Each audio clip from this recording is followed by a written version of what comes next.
Coronavirus cases on campus have doubled over the last few weeks. We now have 27 cases among faculty, staff, and students. Behind me is SUNY ESF, where I spoke with an expert about the tick population that has been reported this fall. Many people are avoiding outdoor activities because of the fear of Lyme disease and other co-infections. Syracuse men's cross country is preparing for the NCAA championship coming this weekend. The team dominated the ACC regionals last Friday. Polling manager George Kramer says the amount of voters they've had is a lot more than they expected.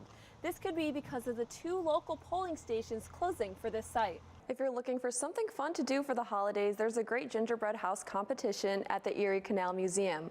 Our own Gabriel Vega went there to take a look. After the pandemic, there has been 40 to 50 more animals being surrendered into shelters each month, and currently 37 kittens in foster care as we speak, looking for their forever home. Election day is less than 2 weeks away, and people are making sure their voices are heard no matter what.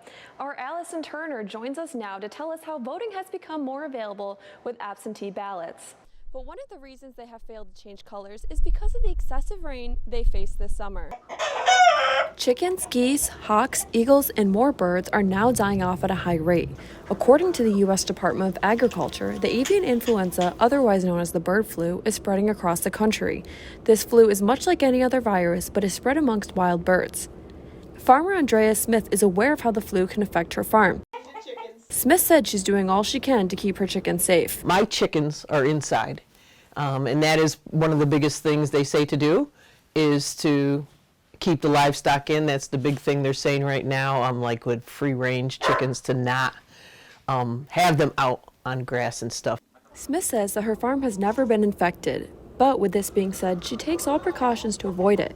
This is because the financial effects it could have on her business if the chickens become ill. Yeah, usually what happens is if you see it in the flock, is what they're doing now. If they see it in the flock, they actually, euthanize all the birds so it doesn't spread. The infection is also creating concern for people. There's been about, I believe, a little more than 800 cases of human high-path avian influenza H5N1, mostly in Southeast Asia, and it's fairly fatal. It kills about 50% of those individuals. ESF infectious disease specialist Dr. Ledette says that washing your hands, leaving shoes outside, and avoiding unnecessary contact can help contain the spread from birds to humans. Ledette says this could also stop the harm it has on the environment because of the decrease in death among avian species. Because then you have dead animals. I mean, you go back to the early 2000s with West Nile virus, where it just killed large wild bird populations. You can have a negative effect on the environment. Veterinarians are also seeing an effect on endangered species too.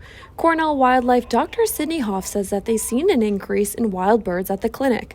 Hoff says that the precautions they take for this are intense.